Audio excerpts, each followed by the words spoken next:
Hi అందరికీ welcome back to my channel. ఇప్పుడు మనం చెప్పుకోబోయే కథ ప్రస్తుతం జరుగుతున్న పరిస్థితులకు కొంచెం అనుగుణంగా ఉన్నట్లు కనిపిస్తుంది. మరి ఆలస్యం దేనికి, కథలోకి వెళ్ళిపోదామా? కథ పేరు అబ్బాయి పెళ్ళి. అప్పుడే కాకినాడ నుండి సుమిత్ర అన్నయ్య దివాకర్ ఫోన్ చేశాడు. చెప్పన్నయ్యా, వదినా పిల్లలు అందరూ బాగున్నారా? మీ ఆరోగ్యాలు ఎలా ఉన్నాయి అడిగింది సుమిత్ర. అంతా బాగానే ఉన్నాం సుమిత్ర. బావగారు ఎలా ఉన్నారు? ఇంకా 2 ఏళ్లలోనా బావగారి రిటైర్మెంట్ అనగానే అవునన్నయ్యా అంటూ జవాబిచ్చింది. మీ వికాస్ పెళ్లి సంబంధాల వేట ఎంతవరకు వచ్చింది సుమిత్ర? ఏమిటో అన్నయ్య, విక్కీకి ఏ అమ్మాయి నచ్చడం లేదు. 2 ఏళ్లుగా చూస్తున్నాం. ఒక్కోసారి అనుకుంటాను ఏ ప్రేమ వివాహమైనా చేసుకున్నాడు కాదు, మాకు ఈ బాధలు ఉండేవి కావు అని సరదాగా చెప్పింది అన్నగారితో. మా మీద బాధ్యత పెట్టినప్పుడు మాకు నచ్చిన అమ్మాయిని చూపిస్తే వాడు నచ్చలేదంటాడు. పెద్దవాడి వినోద్ అలా కాదు, అమెరికాలో ఉన్న మేము చూసి చెప్పిన మొదటి సంబంధానికే నచ్చిందని చెప్పాడు. కానీ వీడు అలా కాదు అంటూ సుమిత్ర తన గోడుని వెళ్ళబోసుకుంది అన్నగారి దగ్గర. అలా అనకే సుమిత్ర, ఇప్పుడు అబ్బాయిలకు సరైన అమ్మాయిలు దొరకడం గగనమైపోతుంది. అమ్మాయిలు కూడా చాలా తెలివిగా షరతులు పెడుతున్నారు. ఇంతకీ నీకో విషయం చెప్పాలని ఫోన్ చేశాను. నువ్వు ఇక్కడ డిగ్రీ చదువుతున్నప్పుడు నీ క్లాస్మేట్ సుధారాణి గుర్తుందా? సుధా వాళ్ళ అన్నయ్య నేను అప్పట్లో ఫ్రెండ్స్మి కదా. ఈ మధ్య అనుకోకుండా ఇద్దరం కలుసుకొని పాత సంగతులన్నీ మాట్లాడుకున్నాం. అయ్యో అన్నయ్య, సుధా గుర్తు లేకపోవడం ఏమిటి? నేను చిన్నవాడి డెలివరీకి కాకినాడ వచ్చినప్పుడు తను కూడా కాకినాడలో పుట్టిట్లో ఉందని తెలుసుకొని తనని కలిశాను కూడా. తను వైజాగ్ నుండి వచ్చిందప్పుడు. అఫ్కోర్స్ 27 సంవత్సరాలు అయిపోయిందనుకో. దాని భర్త స్టేట్ బ్యాంక్లో పనిచేస్తున్నాడని చెప్పింది. ఆ తర్వాత మళ్ళీ కలవలేదు. తనతో ఏ కాంటాక్టు లేదు కూడా. వాళ్ళు ఇప్పుడు హైదరాబాద్లో ఉంటున్నారట. సుధ కూతురికి కూడా సంబంధాలు చూస్తున్నారట. ఆ అమ్మాయి చాలా బాగుంటుందని, మంచి ఉద్యోగం చేస్తుందని సుధ అన్నయ్య శేఖర్ చెప్పాడు. శేఖర్కి నీ ఫోన్ నెంబర్ ఇచ్చి వాళ్ళ సుధకి పంపమన్నాను. బహుశా తను నిన్ను కాంటాక్ట్ చేయవచ్చు. నేను కూడా సుధ నెంబర్ నీకు పంపుతాను. పిల్లలిద్దరికీ నచ్చితే మంచిదే కదా సుమిత్ర. పైగా మనకు బాగా తెలుసున్న కుటుంబం కూడాను. నిజమేననుకో, కానీ అప్పట్లో సుధ చాలా పొగరుగా గర్వంగా ఉండేదన్నయ్య. అది అప్పట్లో కదా. పెళ్ళి అయి ఇన్ని సంవత్సరాలు అయ్యాక కూడా మారకుండా ఉంటుందా? సుధ వాళ్ళ అమ్మగారు, నాన్నగారు, అక్క, అన్నయ్య అందరితో మనకు అప్పట్లో మంచి కాంటాక్ట్ ఉండేది. జస్ట్ గుర్తొచ్చి చెప్పానంతే. మాట్లాడతానులే అన్నయ్య. సుధ కూతురు విక్కీకి నచ్చితే అంతకంటే ఏం కావాలి అంటూ ఫోన్ పెట్టేసింది. 2 రోజులు ఎదురు చూసింది. ఏ ఫోను రాలేదు. ప్రస్తుత రోజుల్లో అబ్బాయి వైపు వాళ్ళే ప్రతిదానికి ఆతురత పడవలసి వస్తుంది. సంబంధం ముందు, సంబంధం చూసుకున్నాక కూడా. అమ్మాయి తరపు వాళ్ళు ఏమీ స్పందించరు, ఏ విషయమూ చెప్పరు. అబ్బాయి వైపు వాళ్ళే ఫోన్ చేసి ఏమైందండి అని అడిగితే అప్పుడు కూల్గా ఇప్పుడే మీకు చెబుదామనుకుంటున్నాం అంటూ ఏదో సాకు నాన్ చేస్తారు. అబ్బాయి నచ్చాడో లేదో కూడా సరిగా చెప్పరు. ఈ లోపల టెన్షన్ అంతా అబ్బాయి వైపు వాళ్ళే పడాలి. వాళ్ళు మటుకు నిమ్మకు నీరెత్తినట్లుగా ఉంటారు. ఏం చేస్తాం అనుకుంటూ సుధకి తనే ఫోన్ చేసింది. చాలా బిజీగా ఉన్న మూలాన తర్వాత మెల్లగా చేద్దాములే అనుకుందట సుధ. తను వికాస్ వివరాలు చెబుతూ వాళ్ళ అమ్మాయి గురించి అడిగింది. కూతురు ధృతి వివరాలు ఇచ్చింది సుధ. ఒరాకిల్ కార్పొరేషన్లో 4 సంవత్సరాల నుండి పనిచేస్తుందని చెప్పింది. వికాస్ అమెజాన్లో పనిచేస్తున్నాడని సుమిత్ర చెప్పింది. ముందస్తు షరతుగా ధృతికి అమెరికా వెళ్ళడం ఇష్టం లేదని, కాబోయే అల్లుడు కూడా ఇండియాలోనే ఉంటానంటేనే సంబంధాన్ని ఒప్పుకుంటామన్నట్లు చెప్పింది. అలాగే తన కూతురు జాబ్ విషయం ఆమె ఇష్టమని, పెళ్ళయ్యాక ఉద్యోగం మానేయమంటూ ఆంక్షలు విధించకూడదన్నట్లు చెప్పింది. వికాస్కు అమెరికా వెళ్ళడం ఇష్టం లేదని, జాబ్ విషయంలో తమకు పట్టింపులు ఏమీ లేవని, తను కూడా 30 సంవత్సరాలు ఉద్యోగం చేసి వాలంటరీ రిటైర్మెంట్ తీసుకున్నానని చెప్పింది సుమిత్ర. నా కూతురికి నచ్చితే నాదేముంది అంది సుధ. ఇద్దరివి ఫోన్ నెంబర్లు ఇద్దాము, వాళ్ళు మాట్లాడుకుంటారులే అని సుధ అంటే, అలా కాదు, ఒక మంచి రోజు చూసుకొని మేము వికాస్తో కలిసి మీ ఇంటికి వస్తాం అని చెప్పింది సుమిత్ర. ఇంకా నువ్వు ఏ కాలంలో ఉన్నావు సుమిత్ర? తాత ముత్తాతల కాలంలో లాగా పెళ్లి చూపులు అవి ఎందుకు అంది సుధ. ఆ మాటల్లో కాస్త నిరసన కనిపించిన సుమిత్ర సర్దుకుంటూ, పెళ్లి చూపులుగా కాదు సుధా, జస్ట్ నిన్ను చూసి కూడా చాలా సంవత్సరాలు అయింది కదా, చూసినట్లు కూడా ఉంటుంది అనేసరికి ఇంకేమీ మాట్లాడలేక రమ్మనమని చెప్పింది సుధా. ధృతి వికాస్కి చాలా నచ్చేసింది. తన రిక్వైర్మెంట్కి తగ్గట్లుగా అందం, ఉద్యోగం, బోల్డ్నెస్ అన్నీ ఉన్నాయని సంబరపడ్డాడు. ధృతికి కూడా వికాస్ నచ్చడంతో పెళ్లి ఫిక్స్ చేసుకున్నారు. పెళ్లి విషయాలంటూ ప్రత్యేకంగా ఏమీ మాట్లాడలేదు సుధా. కట్న కానుకలవి సుమిత్రకి ఇష్టం లేదు కాబట్టి ఆ ప్రసక్తి రాలేదు. కానీ పెళ్లిలో జరిగే కొన్ని సాంప్రదాయాలు, పద్ధతులు, ముద్దు ముచ్చట్లు గురించి అయినా సుధా మాట్లాడుతుందేమోనని సుమిత్ర ఎదురు చూసింది. అయినా తను గమనిస్తూనే ఉంది సుధను.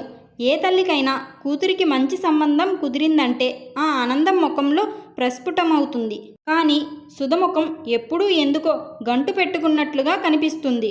ఎప్పుడు మాట్లాడినా తన కూతుర్ని అల్లారముద్దుగా స్వేచ్ఛగా పెంచుకున్నామని, తన కూతుర్ని విడిచి ఉండలేనట్లు మాట్లాడుతుందే తప్ప పెళ్ళి, ఆ తరువాత జరగబోయే కార్యక్రమాల ప్రసక్తి ఉండదు. లోకంలో తన కూతుర్లా ఎవరూ ఉండరన్న భావాన్ని సుధ తన మాటల్లో అడుగడుగునా వ్యక్తపరుస్తూనే ఉంటుంది. తనకి విక్కీ అంటే పంచప్రాణాలే. తన గారాల కొడుకు. 6 వారాల ముందే పుట్టేసిన విక్కీ పుట్టినప్పుడు చాలా అర్భకంగా ఉండేవాడు. అసలు వాడు తనకి దక్కుతాడా అనే ఆవేదన చెందేది. తను వాడిని కళ్ళల్లో ఒత్తులు వేసుకొని జీతం నష్టం మీద 1 సంవత్సరం సెలవు పెట్టుకొని మరీ పెంచుకుంది. కూతురు అత్తవారింటికి వెళ్ళిపోతుందన్న బెంగేమోలే పాపం సుధకు అనుకుంటూ సుమిత్ర చాలాసార్లు సుధతో, ఒకే ఊళ్ళో ఉంటున్నాం, నీ కూతుర్ని ఎప్పుడు కలవాలంటే అప్పుడు వచ్చి చూసుకోవచ్చు కదా, ఎందుకంత బాధపడతావు అని ధైర్యం చెప్పినా ఆమె ముఖంలో అసలు ఆనందమే లేదు. కాబోయే కోడలితో సరదాగా కాసేపు తను మాట్లాడాలనిపించేది సుమిత్రకు. ధృతి అలవాట్లు, ఇష్టాయిష్టాలు తెలుసుకోవాలని ఆరాటపడేది. కానీ తాము ఎన్నిసార్లు కలుసుకున్నా సుధ తనకు ఆ అవకాశం ఇచ్చేది కాదు. ఏమిటో తన సొత్తుని ఎవరో ఎత్తుకుపోతారో అన్నట్లుగా ఎప్పుడూ కూతుర్నే అంటుకొని పోతూ ఒక క్షణం కూడా కూతురికి దూరంగా ఉండలేనట్లు ప్రవర్తించేది. ఒకరోజు సుమిత్రే చొరవ చూపి పెళ్లి షాపింగ్ చేద్దామా సుధా అంటే, షాపింగ్దేముంది సుమిత్ర, ధృతికి అన్నీ కొనిపెట్టేశాను, ఒక్క పెళ్లి చీర కొనాలి, ఇంకా టైం ఉందిగా అంటూ దాటేసింది. కానీ సుమిత్రే చొరవ చూపి బలవంతంగా షాపింగ్ చేద్దామని చెప్పి కాబోయే కోడలికి పెళ్లి చీరలు, జ్యువెలరీ కొంది.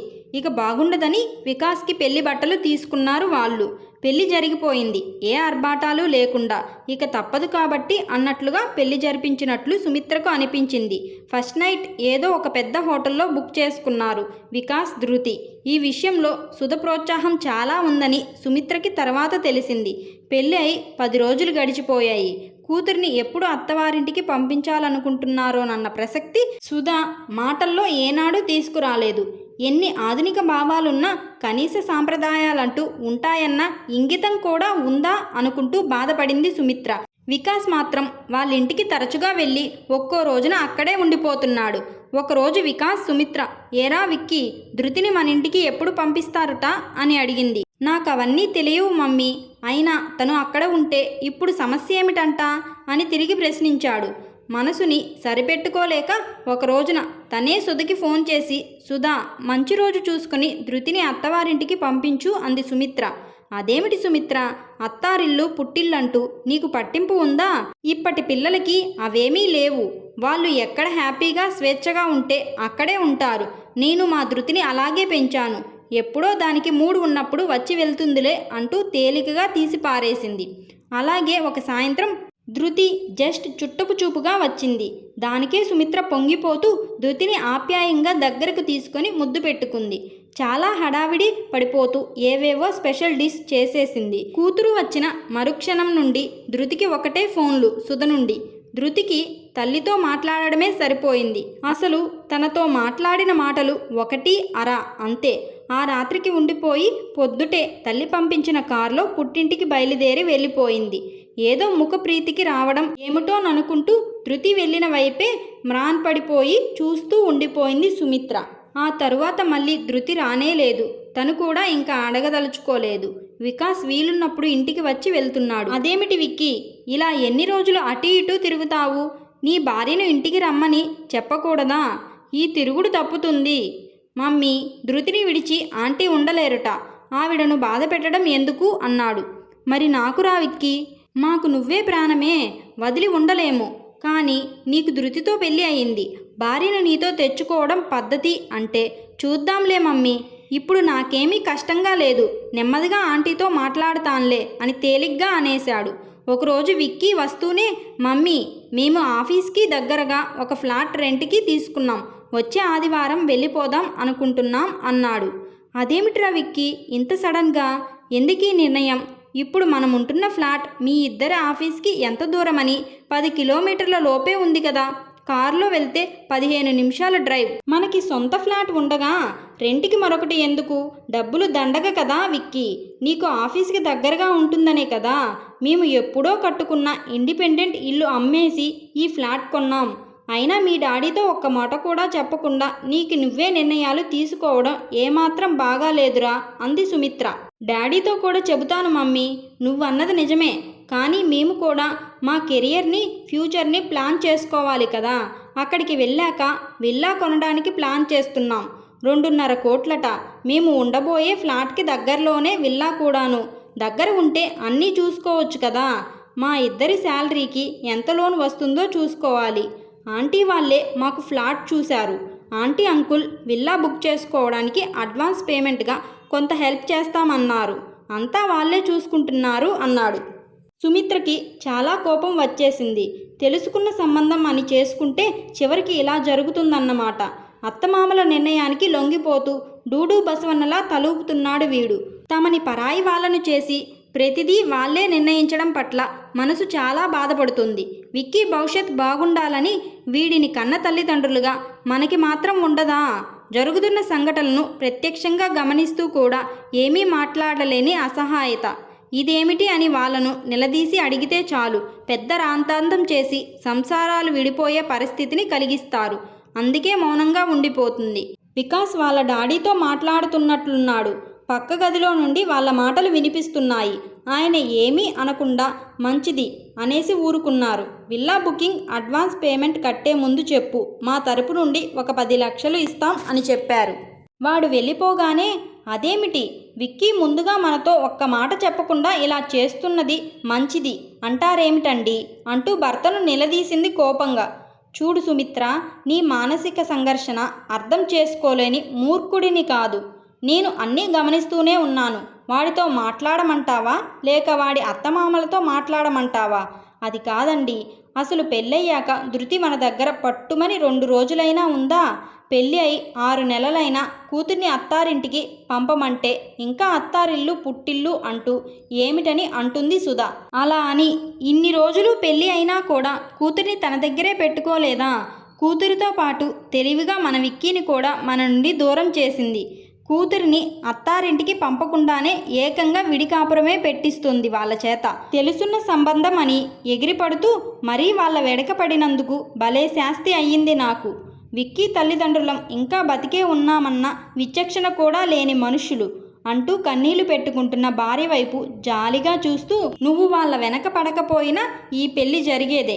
ఎందుకంటే రాసి పెట్టిన దాన్ని ఎవరూ తప్పించలేరు కనుక. పోట్లాడి మనం సాధించగలిగేది ఏముంది చెప్పు సుమిత్ర? ఇప్పుడున్న కాస్త బాంధవ్యం పూర్తిగా తెగిపోవడం తప్ప. వాళ్ళంతా ఎప్పటికీ ఒకటే. మనల్నే దుర్మార్గులుగా చూస్తారు జీవితమంతా. ప్రస్తుతం ఆడపిల్లల తల్లిదండ్రులవే రోజులన్నీ. పెళ్ళి అయి కూతుర్ని సంసార విషయంలో జోక్యం చేసుకుంటూ డామినేట్ చేస్తున్నారు. ఏమిటని అడిగితే పెద్ద నేరం చేసినట్లుగా సంబంధాన్ని తెంచుకుపోవడానికి కూడా వెనకాడట్లేదు. అప్పట్లో కూతుర్ని అత్తారింటికి పంపిస్తూ బోల్డన్ని జాగ్రత్తలు చెబుతూ సంసారం చక్కగా చేసుకో తల్లి, అత్తవారింట మెప్పు పొందమని దీవించేవారు. కానీ ఇప్పుడు మగపిల్లలే అణిగిమణిగి ఉండే రోజులు వచ్చాయి. పెళ్ళయ్యేదాకా ఆడపిల్లలు మన పిల్లలు అనేవారు వెనుక, పెళ్ళయ్యేదాకా మగపిల్లలు మన పిల్లలు అనుకోవాలి ఇప్పుడు. నేను నీకు ఎప్పుడూ చెప్పేది ఒకటే సుమిత్ర, వాడిని కనిపెంచి ప్రయోజకుడిని చేసి పెళ్లి చేశాం. వాడు ఎక్కడున్నా హాయిగా సంతోషంగా ఉండాలని కోరుకో. అంతేకాని వాడి మీద ఎక్స్పెక్టేషన్స్ పెట్టుకోకు. కోరికల్ని ఆశల్ని తగ్గించుకొని సర్దుకుపోతేనే కాస్త ప్రశాంతంగా బ్రతకగలుగుతాం. లేకపోతే అనుక్షణం దిగులు విచారమే అని చెప్పి గంభీరంగా అక్కడి నుండి వెళ్ళిపోతున్న భర్త వైపు అలా చూస్తూ ఉండిపోయింది సుమిత్ర. ఇక్కడ దాకా ఈ కథని విన్నారంటే ఈ కథ మీ అందరికీ నచ్చే ఉంటుంది. ఇలాంటి మరిన్ని ఇంట్రెస్టింగ్ కథల కోసం మన ఛానల్ని ఇప్పుడే సబ్స్క్రైబ్ చేసుకోండి. అదేవిధంగా ఈ కథ ఎక్కువ మందికి రీచ్ అవ్వడానికి లైక్ చేయండి. ఈ కథ గురించి మీ మనసుకు ఏమనిపించిందో కామెంట్ రూపంలో తెలియజేయండి.